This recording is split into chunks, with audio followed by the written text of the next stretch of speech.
Thank you so much for joining us one more time with Signatures with Maria, and we are blessed to have our guests today, Pastor and First Lady of Christ Community Church, Derek and Andrea Shears. Welcome. Thank you. Good to be here. Wonderful. All right, so I hear that you have moved to senior pastor at Christ Community Church. Is that correct? Yes, that is very correct. We have done that. All right, and since this transition, what has that been like? Fortunately, we had a pretty lengthy transition time.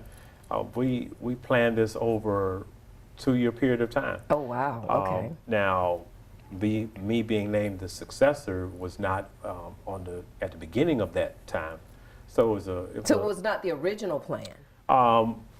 It wasn't the plan was not clear at the very beginning. Okay, I understand. We knew that there was going to be a transition, and then we went into a season of really trying to find the right person, and so that took that time. And then after I was named the successor, it was a time of just now transferring some responsibilities, and so 2 years later, here we are.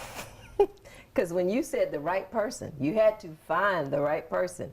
Well, listen, God never has to find the right person. God already knows who the right persons are. Yeah. So congratulations in this particular case. Thank you very much. All right. So Andrea, how was the transition for you so far? And were you expecting this transition? Well, I wasn't expecting the transition, but I was not surprised. Okay. I've watched Derek for 30-something years, and I've seen the progression. All right. And not only personally, but also in ministry. So when Keith and Pam announced that they would be moving on, I didn't think one way or the other. I know that this is God's decision. So when it kind of all came together, I was not surprised. Because you've been watching him for 30 some odd years. Right. So how long have you been married? It's 31 years. So you've seen him in ways none of us have. Of course, yes. So that's beautiful. Well, I'm thinking about your congregation. And how have they received you, or what is your perception of your reception? Yeah. Well, one of the benefits of one of the things that has happened during this transition, we have been at Christ Community Church for 13 years. Right. So it wasn't that they didn't know us. Right. They didn't know us in this role. Right. But they had known us for the past 13 years. So it wasn't that there was somebody coming in that they didn't know. Brand new.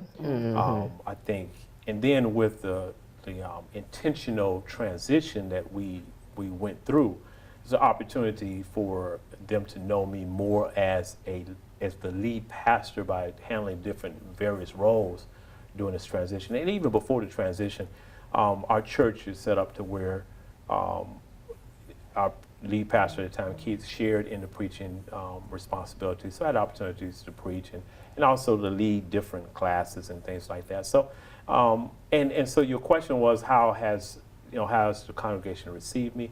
And I must say it's been a very positive reception. Wonderful. One that has really been just such an encouragement to both of us. Okay. Yeah, I have to agree with that. Everybody's been wonderful. It's been like a family anyway. Right. But for them to just express it through emails, phone calls, every time I see them, even if I see them on the street somewhere, they'll come up to me and let me know how happy they are that we're in that role and how they're behind us, supporting us. That's beautiful, because it's not always like that, as we know in church. Yeah.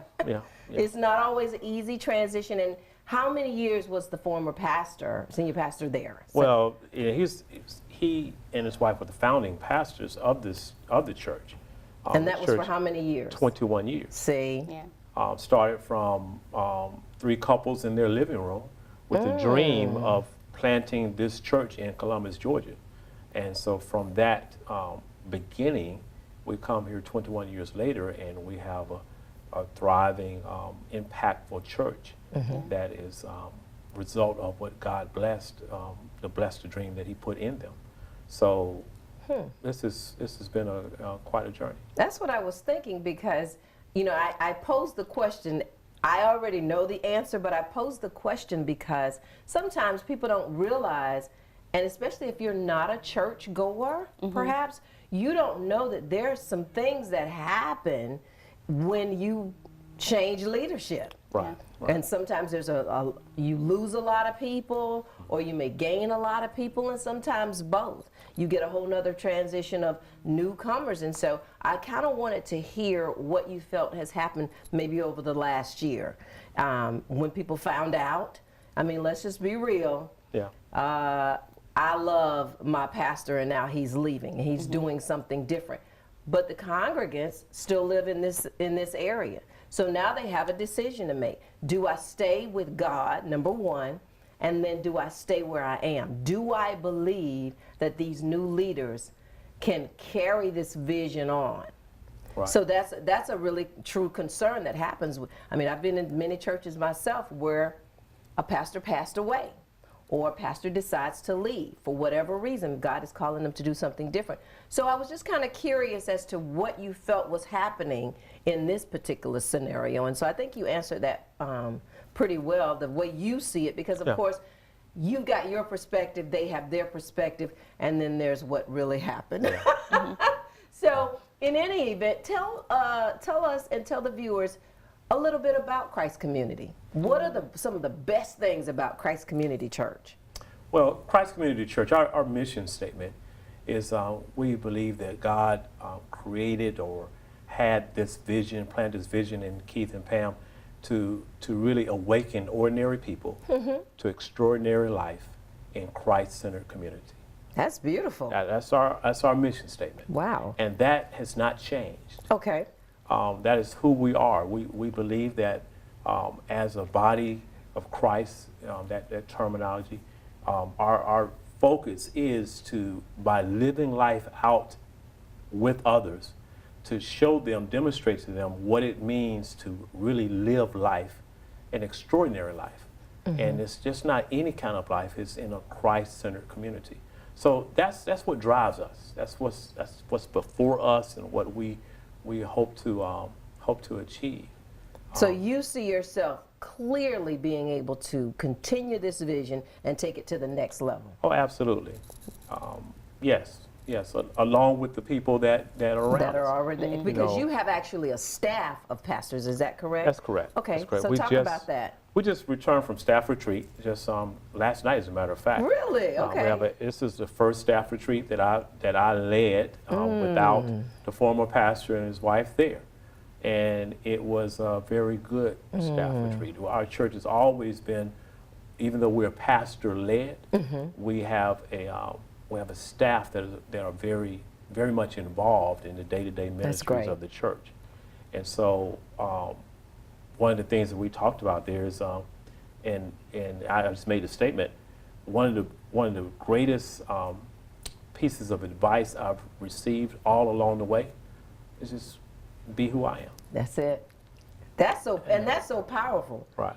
Because who can be Derek Shields better than Derek Shields? Right. Who can be Andrea better than Andrea? That's right. And when you're yourself, God can work through you to help change other people and also help them to learn how to be themselves as well. Right. So I love that aspect. I want to kind of move and transition into another aspect of your church that people might not know. You have a multicultural church? Correct. How did that happen? Well, was that the goal at the beginning, or did it just evolve into that? Yeah.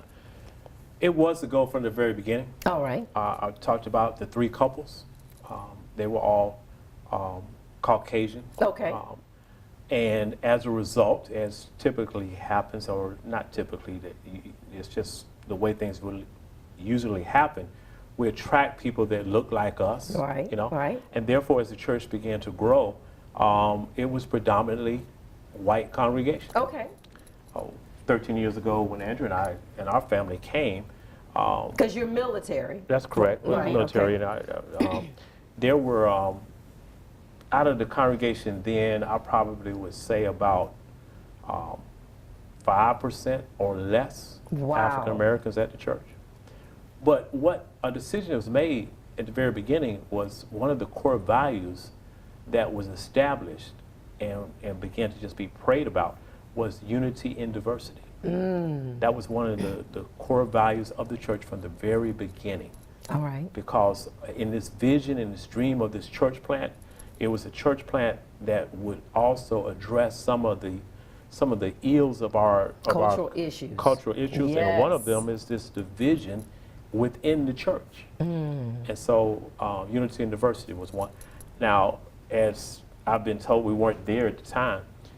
It was something on paper. It was something that they dreamed about, Correct. and prayed about, but it didn't not come. seen it yet. It didn't come right away. So here we are now, 21 years later, and we're probably about we still have probably about 75% of our congregation, and maybe a little bit more, that are the majority culture. That's not a right term. Mainly white. I would Okay, say that. okay. And then people of color make up about 20% or less African Americans, and then other ethnicities rounds it up. Okay. And that's who we are. Wow. So how does that work for you, Andrea? How do you filter into a ministry that doesn't look mostly like you?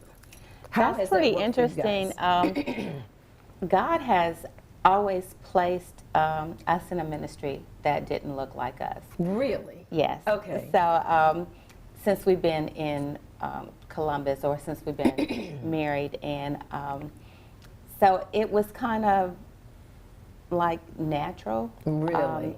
Like you said earlier, if you just be yourself, and then people understand who you are, and you understand who they are, and you're, actually no different.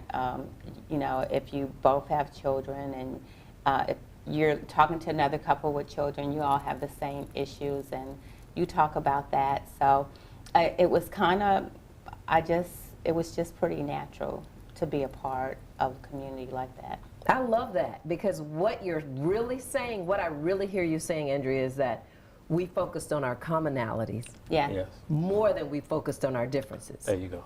That's what I hear you saying. And I love that about God. And when I think about the word ethnos, there are no differences except we look different, Right. but we all bleed the same. Yeah. Yes. We all have emotions and we feel things. The culture around us may have told us how we should think about things, but the Bible is the one place that will unify that. Yeah.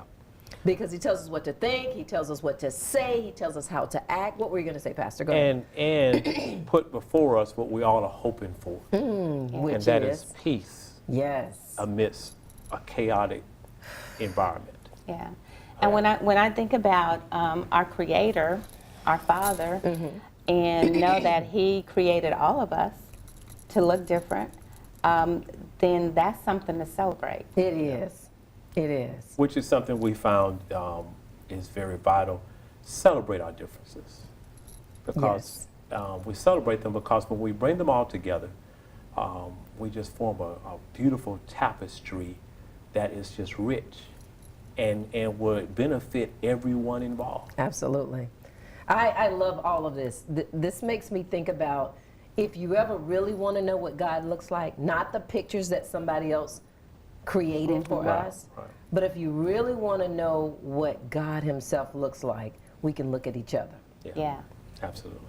And yes, there are some parts of us that are undesirable. We ourselves don't even like everything about ourselves. But I like that idea, the notion to believe that the very best parts of me exemplify God. Yeah. Right. That's right. And then when other people see that part of me, they recognize it because it's also a part of them.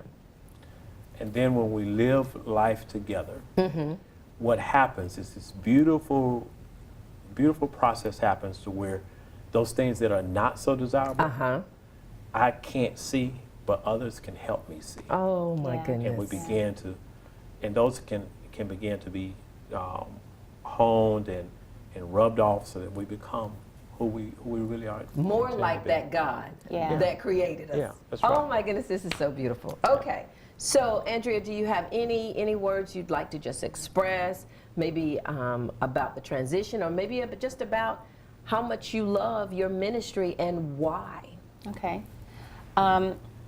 The transition has been great, and Okay. it's done, and we're ready to Yes. just move forward Awesome. and embrace everything that God has for Christ Community and for our surrounding areas, because we're just not like inward, just Christ Community. I really feel that God has a work in our whole city, Phoenix City and Awesome. Columbus. And I think that Christ Community has a big part of that. But what I really enjoy about Christ Community is we do what's called community groups. And that's how we get to know different people that otherwise we wouldn't know Right. in the congregation.